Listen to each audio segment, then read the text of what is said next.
মহামান্য আদালত, আজ কাঠগড়ায় দাঁড়িয়ে আছে এক ভয়ঙ্কর আসামি। তার নাম হলো প্রেম। এই প্রেম খাইতে দেয় না, ঘুমাতে দেয় না, কাজ করতে দেয় না। দিনে শুধু বলে মিস করছি, রাতে বলে অনলাইনে আছো তো। আর সামনে রমজান মাস আসতাছে, এই প্রেম রোজাকে বানাবে হালকা। প্রেমে পড়লে সেহরি খাইতে ভুলে যায়, ইফতারে আগে বলে তুমি না খেয়ে থাকলে আমিও খাবো না। এই প্রেমের জন্য কত মা বাবা কষ্ট পাইছে, শুধু এই প্রেমের জন্য। এই প্রেমের কঠিন বিচার চাই মহামান্য আদালত। হুজুর, আমি দোষী না, আমাকে বানাইছে ফেসবুক আর ফ্রি ডাটা। Order, order.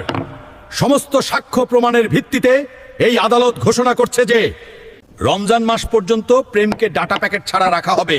দিনে 5 ওয়াক্ত নামাজ, রাতে 1 ঘন্টা ঘুম বাধ্যতামূলক। আর দর্শকদের জন্য ঘোষণা, রমজানে প্রেম না, সবজি খাও, পানি খাও, আল্লাহকে ভালোবাসো।